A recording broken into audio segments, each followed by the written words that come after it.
At Lu Tingshan's 28th birthday banquet, someone presented him with a woman right in front of me. Casting aside my usual gentleness, I smashed my wine glass and trashed the entire venue. I packed my bags and left the house alone. Everyone said the helpless Mrs. Lu wouldn't last 3 days with her newfound defiance before crawling back in disgrace. Lu Tingshan didn't care either. A woman with no one to rely on, he said. Where could she possibly go without the Lu family? But countless sets of 3 days passed. Some even began to suspect I had died out there. Only then did Lu Tingshan call for the first time, only to find the number had been disconnected. Later, at an exhibition by a renowned painter, a portrait in profile made Lu Tingshan lose himself. He offered a sky-high price to buy the painting. Song Wenjing smiled apologetically. This is the most satisfying portrait I've ever painted for my wife. I can't part with it. One Lu Tingshan's 28th birthday party, I wore my most elegant and beautiful gown, arm in arm with Lu Tingshan, making our entrance together. As soon as we stepped down the stairs, Lu Tingshan let go of my hand, leaving me standing alone. Everyone's eyes followed Lu Tingshan as he moved through the crowd. I was left forgotten in the corner. Guests began presenting gifts to Lu Tingshan one after another. He gave a calm nod to his butler, signaling him to take the gifts away. Then, when someone presented a beautiful woman, all eyes turned back to me. Sympathetic, gleeful, mocking. Over the years, I've seen far too many of those malicious stares. A flicker of distraction crossed Lu Tingshan's previously impassive face. That beauty bore an uncanny resemblance to his deceased first love. You've got some nerve, sending me a woman right in front of Mrs. Lu. Lu Tingshan smiled with sardonic amusement. The gift-giver fawned. Mrs. Lu is so magnanimous, I'm sure she won't mind. It wasn't that I didn't mind, they just knew I wouldn't dare to. An orphan girl raised by the Lu family, how could I possibly dare to say no to the Lu family's new head? Lu Tingshan twirled the wedding rings on his finger, a smile spreading across his eyes. Since Mrs. Lu has agreed, take them away. Before Lu Tingshan could finish speaking, I had already taken a few steps to his side. I stared at the beautiful face before me. The gift-giver really knew how to please Lu Tingshan, thoughtful indeed. Suddenly, I felt exhausted. I couldn't keep up the facade of being a proper Mrs. Lu. As my grandmother had insisted, I gently pushed the champagne tower behind me. The carefully stacked crystal tower crumbled with a single touch, collapsing in a heap. Shards of glass and splashes of champagne flew everywhere, turning the banquet into chaos. Someone cried out, Mrs. Lu has gone mad, too. I ruined Lu Tingshan's birthday party, but he didn't seem to care much. The butler had already sent the guests away, and the mess was being cleaned up by staff. The beautiful woman was left behind, standing quietly by Lu Tingshan's side. Even her personality seemed eerily similar to Lu Tingshan's first love. Compared to her, I actually looked like the one who had lost her mind. Lu Tingshan twirled the woman's fingers in his hand, then glanced at me with casual indifference. Why are you so upset? If you don't want to see her, I'll have her stay outside. You can rest assured. I've sworn to my grandmother that I'll never touch her position as Mrs. Lu. The woman beside him also spoke up to calm me down. Mrs. Lu, why get upset? A man like Mr. Lu wouldn't have just one woman. I only admire Mr. Lu. It won't affect your status at all. I took off the ring from my hand. I placed it on the table in front of Lu Tingshan. He raised an eyebrow. Here's your ring back. Lu Tingshan picked up the ring and tossed it into the air. The dazzling light of the diamond ring arced through the air before falling back into his hand. He tossed it backward to the woman behind him. Here, it's yours, Mrs. Lu discards a ring worth millions just like that. Lu Tingshan stood up with a cold sneer and instructed the butler, hire some etiquette tutors for the lady. I don't want to see such disgraceful behavior again. He took a few steps, then turned back. He threw the ring from his own hand onto the floor. The ring clattered and rolled several times across the floor before coming to a stop at my feet. If she doesn't want the ring, then throw them all away. 3. Lu Tingshan left with his entourage. The roar of the car engine pulling away was especially pronounced in the night. The butler sighed beside me. Madam, why provoke the master's anger? You know he still resents you. I picked up the ring from the floor and tossed it into the trash can. Uncle Chin, go about your business. I'm fine on my own. The butler sighed and left. I went upstairs alone and took off the elaborate, elegant gown. I put on a white t-shirt, found my suitcase, and packed all my clothes, clearly separated from his in the wardrobe, into it. When other couples argue, they still consider divorce settlements, but my connection with Lu Tingshan is so shallow it's reduced to just one matching ring. No one would have guessed that the grand, citywide wedding once hailed as a century event had a bride and groom who never even got a marriage certificate. I still remember what Lu Tingshan said at the wedding.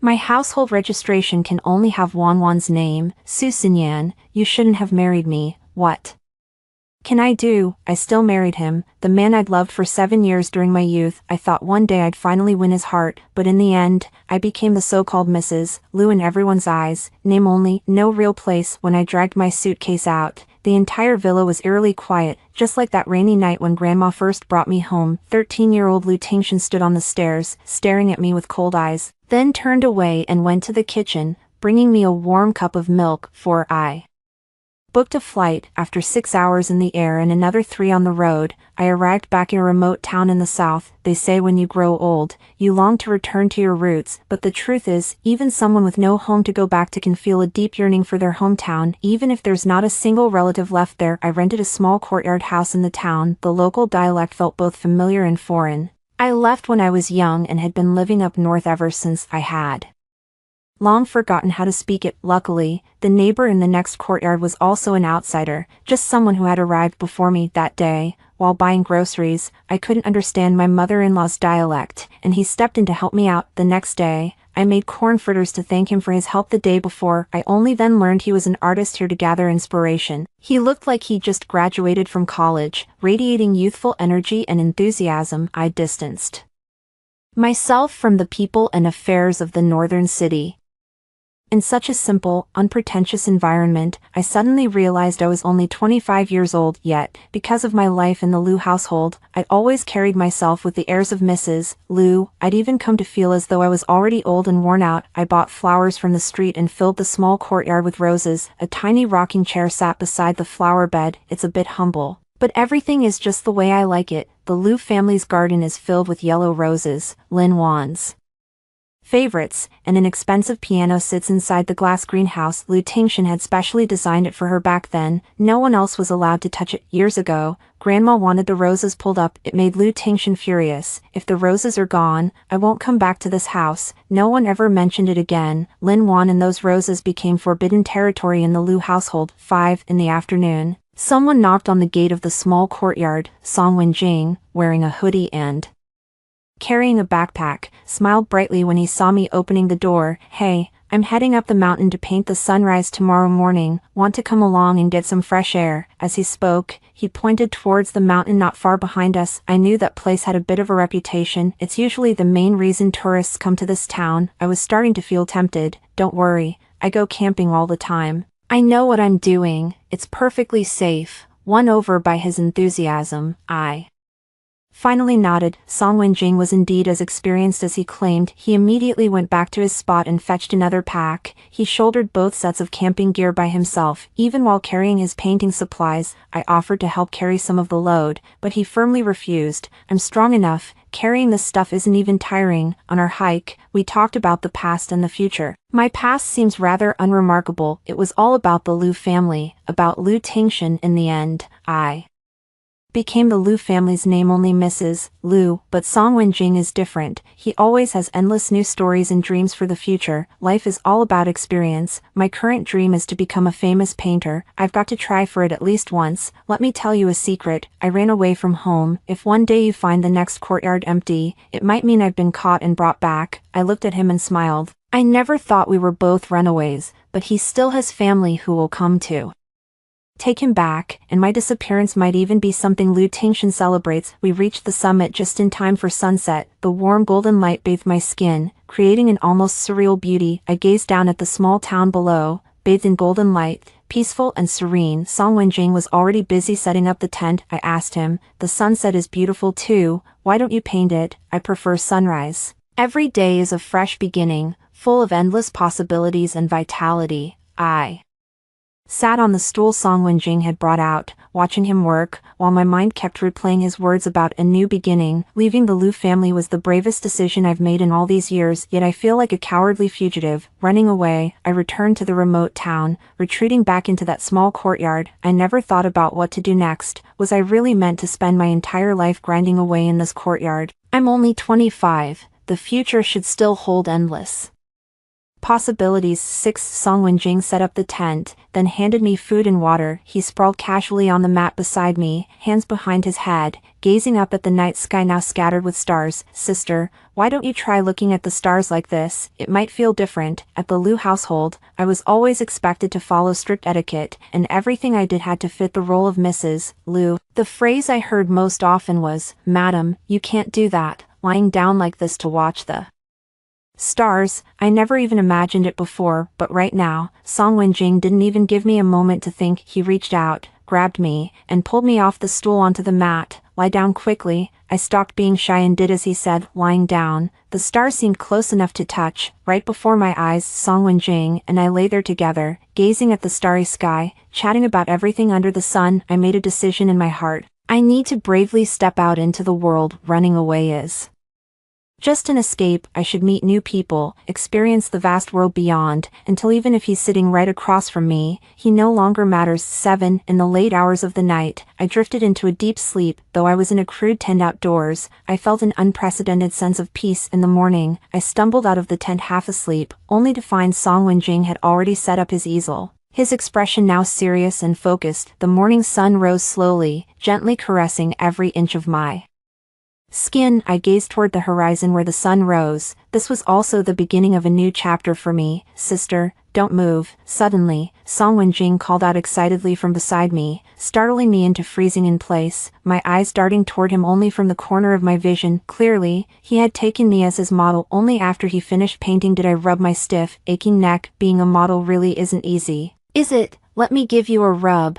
Thanks for being my model. Song Wen-jing's hands came to rest on me, his touch firm. I closed my eyes in contentment, savoring his massage. All the way down the mountain, Song Wen-jing talked about the inspiration he just had. I looked at the painting and thought it was quite nice, but anything beyond that was lost on me. As soon as we got back, Song Wen-jing disappeared into his own courtyard. I turned on the TV, and the sudden appearance of Liu Tingshan's face on the screen made me jump back a step. My hand, which had been about to change the channel, froze. I felt a wave of relief about the decision I'd made last night. Liu Tingshan was always popping up on TV and online. I can't keep running forever. In the news interview, Liu Tingshan seemed unchanged. When asked about the recent rumors of marital discord, his expression remained cold. "My wife is in a bit of a mood. She's gone out to clear her head and will be back soon. Everyone envies me. An orphan girl with no one to rely on, taken in by the Liu family matriarch and ultimately marrying Liu Tingshan. They say it's a blessing earned from a past life, but only those living it know the truth. Being ignored by everyone, resented by Liu Tingshan, holding the hollow title of Mrs. Liu while remaining a rootless drifter within the family. Every year when the yellow roses bloom, Liu Tingshan has the staff cut them from the garden and fill every vase in the house. The piano in the glass conservatory is polished by the staff every single day. Lin Wan is dead, yet Liu Tingshan constantly finds ways to remind me of her presence. Is it true that the argument with Mrs.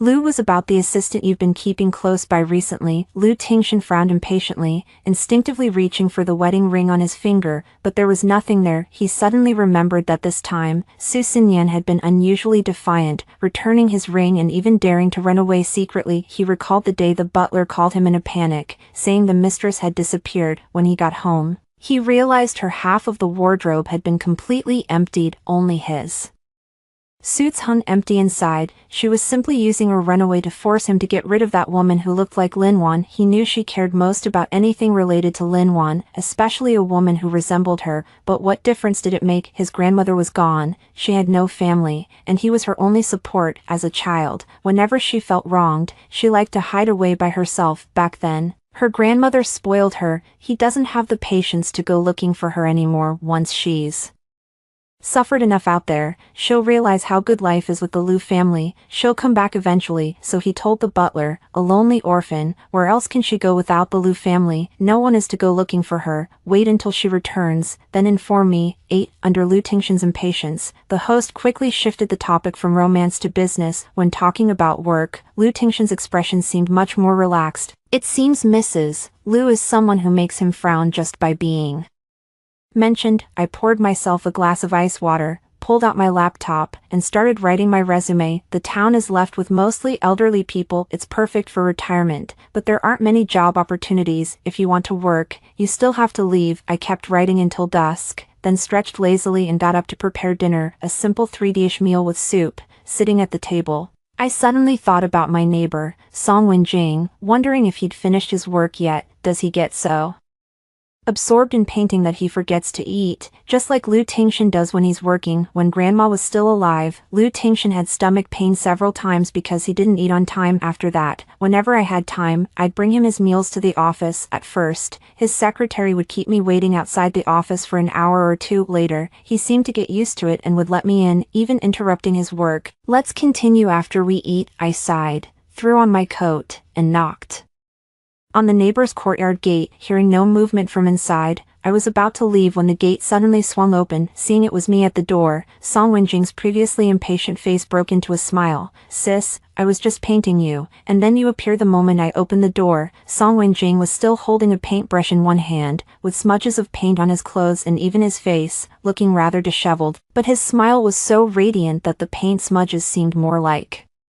charming accents. They made him seem all the more vibrant. "You haven't eaten yet, have you? Would you like to come to my place for a meal?" Hearing my invitation, Song Wen-jing clutched his stomach and let out a belated groan. "I'm so hungry. Still, my sister cares about me. I'll go put down my pen." In the following days, it seemed like Song Wen-jing and I had developed some kind of unspoken understanding. He came over to my house every day for meals, and when he left, he'd help clean up. He even took care of planting flowers and vegetables in the yard. Too bad I don't have a younger brother, otherwise, having a brother like him would be great. I applied to several companies and received interview invitations. On the day I decided to leave, I got up early to say goodbye to Song Wen-jing. As soon as I opened the door, I saw several black cars parked in front of his courtyard. Near the cars stood several men in suits who looked like bodyguards. I hesitated for a few minutes before approaching.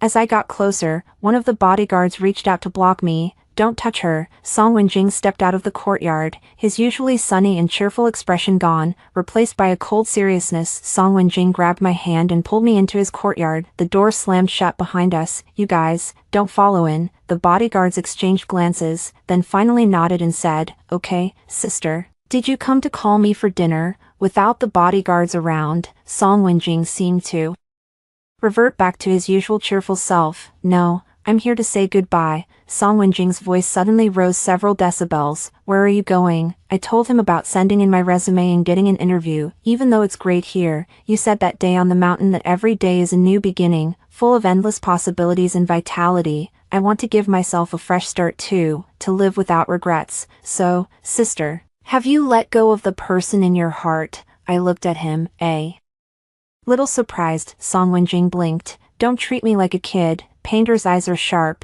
you know." Hearing him say that, I actually felt a bit embarrassed.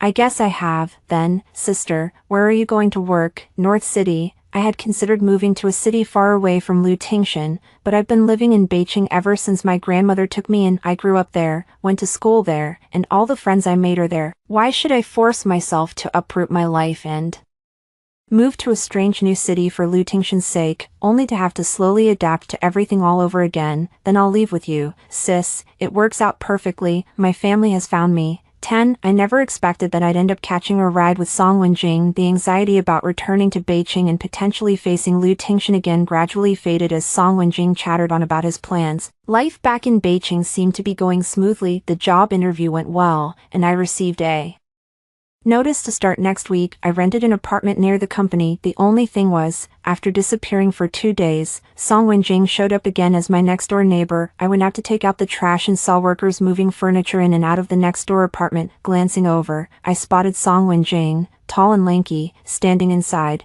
directing the workers as they placed the furniture. "What are you doing here?" "I was trying to surprise you, but you caught me." Song Wen-jing naturally bent down and took the trash bag from my hand. "I missed your cooking, so I came back to be your neighbor again and mooch some meals." His appearance was genuinely a surprise. Living in an unfamiliar place, having him as a neighbor added a sense of security. "Then I'll make a few dishes later to celebrate your move." For convenience, we ended up deciding to have hot pot at home. The spicy red oil pot was boiling, and Song Wen-jing fished out a freshly cooked beef tripe and placed it into my bowl.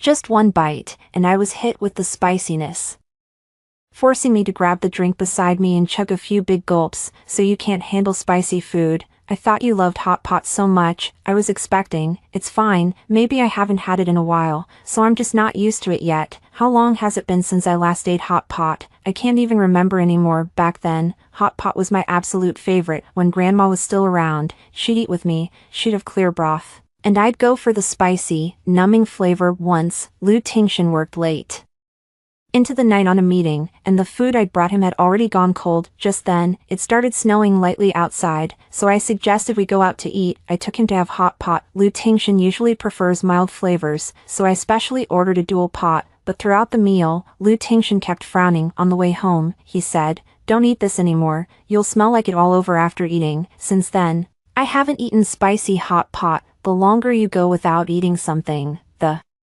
more your taste buds lose their sensitivity to it, but luckily, I soon started sweating profusely, rediscovering the joy of eating hot pot. After dinner, Song Wenjing cleared the table, cleaned the kitchen, and opened the windows for ventilation. On his way out, he took away the trash bag. 11. Life back in Beijing turned out to be even more peaceful than I expected. The media didn't mention the long-absent Mrs. Lu, and no one from the Lu family came looking for me. My existence has never been worth paying attention to. Instead, the media has grown curious about the assistant Lu Tingshan always keeps by his side. I casually scrolled through the photos taken by paparazzi. It just felt incredibly ironic. Did Lu Tingshan truly love Lin Wan that much? In the photos, Lu Tingshan bends down, letting the woman adjust his tie. When getting into the car, he carefully shields her head. On rainy days, the woman holds the umbrella high for him, and he tilts it completely toward her side. So this is how love for one person can be so easily transferred. Just because of a similar face, Lu Tingshan has always kept Lin Wan's information well protected. No photos have ever been leaked. Everyone is guessing whether I've been completely ignored by Lu Tingshan. If I were still at the Lu household, I might be waiting right now for a husband who never comes home, but now I'm busy organizing plans, busy in meetings, busy. Song Wenjing,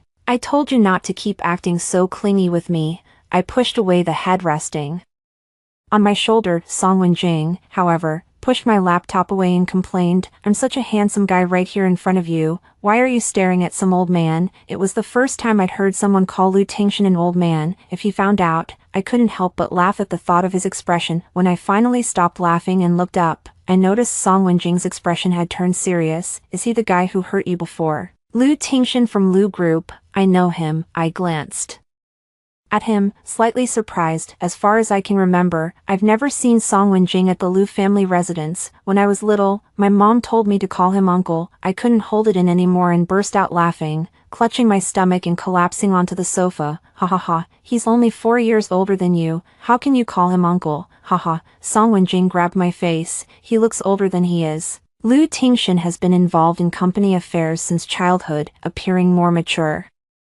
than his peers at such a young age. Saying it that way doesn't seem wrong. "So, you're the missing Mrs. Lu from the Lu family." Song Wenjing's face suddenly loomed large before me. I only realized then that I had ended up resting my head on Song Wenjing's lap while laughing. I tried to push him away and sit up, but he was unusually unyielding, staring straight at me as if demanding an answer. "Yeah, so I'm your mistress kept on the side." Song Wenjing burst into laughter at his own words. I reached out and playfully slapped him. "Don't say nonsense, and I've already left the Lu family." I even gave the ring back to him. "Then I'll get a lawyer. You two can get divorced tomorrow." "That won't be necessary. We never got a marriage certificate." I smiled bitterly. No marriage certificate meant no need for a divorce. The only thing that had ever tied us together was that one ring, a symbol of a marriage that never truly was. Perhaps after playing the role of Mrs. Lu for so long, even Lu Tingshan had forgotten we never even had a marriage license. Perfect timing. "Then, how about you help me get one instead?" 12. Staring at the freshly printed red booklet in my hands, I was momentarily lost in thought. Years ago, I always imagined my marriage certificate would feature a photo of Lu Tingshan and me. I never could have imagined the groom wouldn't be him. Last night, worn down by Song Wenjing's persistent pleading, I agreed to a marriage of convenience with him to placate his family. Song Wenjing took the marriage certificate from my hand. "I'll take this home to show my family first, otherwise, my mom will keep thinking I'm lying to her." This marriage feels utterly unreal. 3 years ago, we had that grand wedding ceremony, all the pomp and circumstance, but no marriage license. Everything felt like a facade of happiness, put on for show. Now we have the license, but no wedding yet. I feel a strange sense of peace. Perhaps because I had no expectations. There's nothing to be Disappointed about Song Wen-jing went home with the marriage certificate and came back with good news. My parents have finally agreed to let me hold my art exhibition. The pieces for this one are my most satisfying work yet. 13. A month later, Song Wen-jing's art exhibition was successfully held. I had to work overtime that day and didn't clock out until almost 8. On my way to the exhibition, I spotted a figure in the crowd leaving who looked just like Lu Tingshan from behind. I shook my head. It must have just been someone with a similar build. Inside the venue, many of the paintings hanging in the gallery felt familiar. A few girls clutching art books rushed past me, buzzing with excitement. Hurry, hurry, Song Wen-jing seems to be up ahead. We have to get his signature this time. I heard this is his final exhibition. If we miss it now, we'll never get another chance for an autograph. I followed the girl's gaze. Sure enough, there was Song Wen-jing, standing a head above the crowd. He was looking down, patiently signing for the person in front of him. I thought this was his first art exhibition. How could it be his last? I scanned the area with my eyes and finally spotted the introduction about Song Wen-jing at the entrance. Turns out he's already a renowned painter. His previous works toured nationwide, and many sold for astronomical prices. I stood frozen, suddenly hesitant to move forward. The Song Wen-jing described here didn't seem to be the same big boy who used to pout and act cute with me. I slipped away quietly.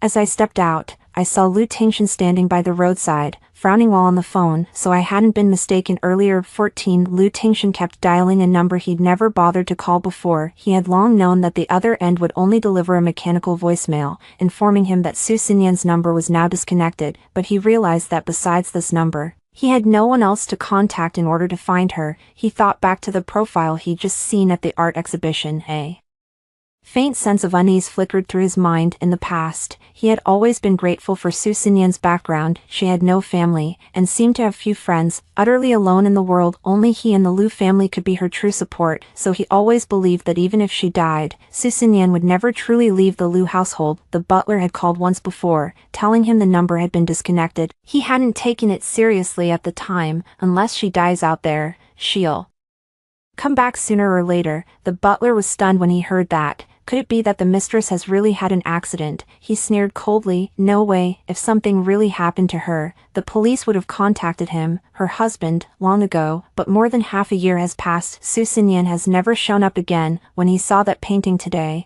his heart gave a sharp, sudden thud. The woman in the painting looked almost exactly like Su Xinyan, yet somehow, not quite. The light in her eyes was more vibrant and full of life than the sunrise behind her, so radiant it was almost blinding. Su Xinyan was nothing like that. She was more like a stagnant pool of water that never rippled. Even a clay figurine has a temper, but Su Xinyan was made of water. Give her a gentle squeeze, and not only would there be no temper, she couldn't even muster an angry word for half the day. When bullied too harshly, she would simply hide away by herself. He had once seen her crying alone by the glass greenhouse. Hearing his footsteps, she fled back to her room to hide, like a startled kitten. What he disliked most about her back then was this unsophisticated, timid manner of hers. She was already Mrs. Lu, yet she only dared to put on airs when she was outside. Returning to the Lu family, he was instantly back to his old self. He wanted to buy that painting and hang it in Su Xinyan's room, so she could see it every day and be subtly influenced by it. Song Wen-jing, however, said, "This is the most satisfying portrait I've ever painted of my wife. I'm sorry, but I can't part with it." When he heard those words, he didn't know why, but he felt a sudden sense of relief. The person in the painting really wasn't Su Xinyan, but after leaving the art exhibition, he suddenly felt an urgent need to get in touch with Su Xinyan. She's been angry for too long. She must be coming back by now. After hearing the robotic voice repeatedly, he finally lost his patience and turned to his bodyguard. "Go find my wife's whereabouts. As soon as you locate her, bring her back here." 15. The Lu family's bodyguards knocked on the door just as Song Wen-jing was setting the table in the dining room. The moment the door opened, several bodyguards tried to push their way in, but he blocked their path. "Who are you looking for?" The bodyguard's gaze locked onto me, still holding a spatula. "Madam, Mr. Lu has sent us to bring you back." I hadn't been called by that title in over half a year. For a moment, it felt like a lifetime had passed. "Watch your mouth. this is my wife." Song Wenjing began pushing the bodyguards back toward the door. They exchanged a glance. One of them took out his phone and dialed Lu Tingshan's number. "Mr. Lu, it seems your wife has gotten married." Lu Tingshan arrived faster than I had imagined. Within minutes, he was already standing at the door, his face grim and terrifying. The bodyguard stepped aside, and Lu Tingshan tried to push past Song Wenjing, who was blocking his way. He couldn't budge him. "Get him out of my way." Lu Tingshan snapped at the bodyguards. "Lu Tingshan, you barged into my home and now you want to take my wife away. That seems rather inappropriate, don't you think?" Only then did Lu Tingshan turn his full attention to Song Wenjing in front of him. "So the person in that painting is my wife? Then I think it's time you gave me an explanation." "What's there to explain? We're legally married. She is my lawful wife." Lu Tingshan let out a cold laugh, his gaze locking with mine from across the room. "Su Xinyan, have you grown a spine, running off behind my back to marry someone else? Come back now, and I'll pretend none of this ever happened." He stretched a hand out in my direction. Every single time before, whenever he offered his hand, I would take it without a second thought, but this time, I didn't move. "Lu Tingshan, I've already returned the ring. From now on, we're even. My family raised you. You think you can just wipe the slate clean with a single word?" "Su Xinyan, what the hell kind of talk is that?" Lu Tingshan's eyes were bloodshot. Song Wenjing was caught off guard as he barged in. He seized my hand in an iron grip, his hold so tight I thought my wrist would snap. "Go file for divorce from him right now. Isn't that what you want, to marry me? We'll get the license as soon as the divorce is finalized." With my free hand, I slapped Lu Tingshan across the face. Everyone in the room froze. Lu Tingshan seemed to take a long moment to process what I had just done. "Lu Tingshan, have you lost your mind? I've already left the Lu family. I don't want that marriage certificate anymore. Now that I'm gone, you can take whoever you want back home. Can't we just let each other go?" "Why should I let you go? The Lu family raised you. You'll die as part of the Lu family, too." Lu Tingshan suddenly scooped me up into his arms, but he was stopped at the entrance by bodyguards from the Song family who had just stepped out of the elevator. "Mr. Lu, if you dare take her away today, I'll have you charged with kidnapping. You don't actually think I'm incapable of protecting my own wife, do you?" I was still reeling from the shock. This was a scene I had never imagined in my wildest dreams. I thought that when I left, Lu Tingshan would feel relieved, and if I suggested we cut ties, he might even be happy about it. What's with this act now? Who are you trying to impress? I don't know which side's bodyguard started it, but things quickly spiraled into chaos. Song Wenjing also jumped in and started fighting Lu Tingshan. Fortunately, Song Wenjing came out on top, but he took a punch to the left side of his face from Lu Tingshan, and it looked pretty serious. "Mr. Lu, you're getting older. Brawling isn't really suitable for you anymore. Try to avoid pushing yourself in the future." I tugged at his sleeve, worried Lu Tingshan might retaliate against him later. Lu Tingshan has never fought anyone before, not even as a child, and yet he still looked so disheveled. Several bodyguards also ended up with injuries. "You guys help him back. Don't come looking for me again." I dragged Song Wenjing back into the house. He held his face, frowning. "Honey, he really went hard on me. Hurry up and check if I'm disfigured." I pulled out the first aid kit. "Stop yelling. I'll put some medicine on it." As I leaned in, he suddenly turned his head and kissed me on the lips. "This is way more effective than medicine. Why did you let me call you wife just now when Lu Tingshan was around?" I shoved the iodine into his hand. "You once said we were just getting married on paper, not really getting married." Song Wenjing grinned triumphantly. "I just wanted to secure a legal title for myself first, so you wouldn't be taken away by that Lu guy. You're tricking me into marriage." "Yeah, I traded back into working at the company to gain my marital freedom. If this is a fake marriage, I've put my whole life on the line. If you divorce me again, I'll lose my wife and be stuck working at the company for the rest of my life." How tragic. I finally understood why it was called his last art exhibition. I gently poked the side of his face that was injured.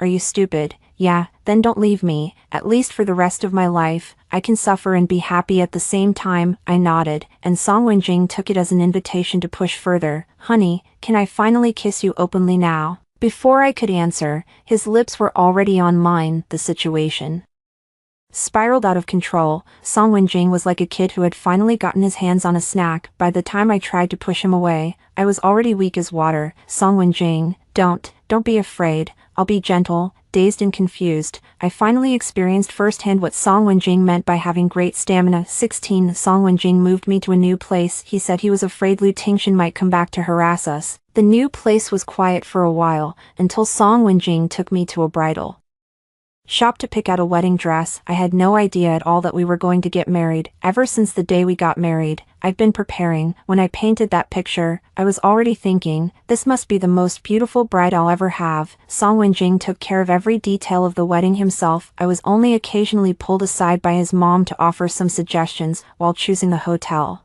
I unexpectedly ran into Lu Tingshan in the garden of the atrium. I was about to walk away and avoid him, but he spotted me first. Xinyan, come back, okay? I'll take care of you for the rest of my life. Just like Grandma said, the Lu family home is where you've grown up since childhood. If you don't want me, do you also want to abandon our home? I pulled my hand away from his grasp. I've been with the Lu family for so many years, yet you never treated me like family. I found a new family now. I just hope you won't come bother me again. Song Wenjing's parents both really like me. When she learned that my parents had passed away early and I had no other family left in the world, Aunt Song held me in her arms and cried with heartfelt sorrow. She told me that from then on, she would be my mother. I truly love the home Song Wenjing has given me. It's a place where I genuinely feel I belong. In the Lu family, my grandmother was my only relative. With my grandmother gone, there was nothing left for me there. I saw Song Wenjing come out, so I waved and ran towards him. He helped tighten my overcoat, held me close, and turned his head to speak with the hotel manager about some arrangements. Lu Tingshan stood rooted to the spot, his gaze fixed on my retreating figure, but that figure never once looked back. Extra, Lu Tingshan's perspective. I've always prided myself on my ability to read people in the business world, never once making a mistake. Yet I never could have imagined that the one person I never truly understood was Su Xinyan, the one closest to me. I thought she was helpless and alone, someone I could easily control, but after going out just once, she suddenly found her courage. Back then, Grandma insisted we get married. I agreed verbally, but only put on a wedding ceremony to appease her. I deliberately never registered the marriage legally. She endured it in silence, never even complaining to Grandma. I purposely placed Lin Wan's favorite yellow roses in front of her. Watching the color drain from her face, I finally knew what got to her. So, when that woman who looked just like Lin Wan appeared before me, I agreed without a moment's hesitation. Just as I expected, Su Xinyan's face turned absolutely ashen. I never expected her to lose her temper and throw away our wedding ring. I always thought of her as a runaway child, but I didn't realize she had grown up long before I even noticed. I'm no longer her only support. She's got a job, new friends,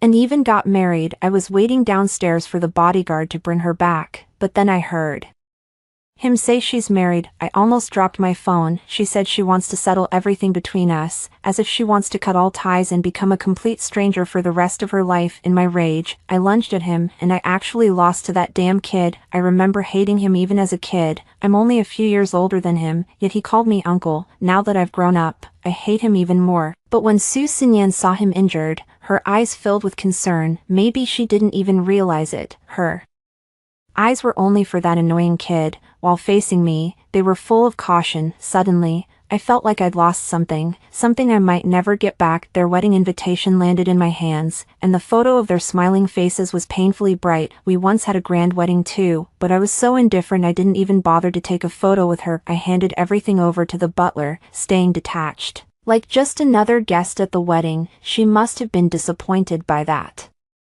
wedding, right? For so many years, I got used to having her by my side, took her sacrifices for granted, always assuming she'd always be there. It's only now that I realize some people, once lost, will never belong to me again. She no longer wants the Lu family, and I've been left behind in the Lu family forever by her.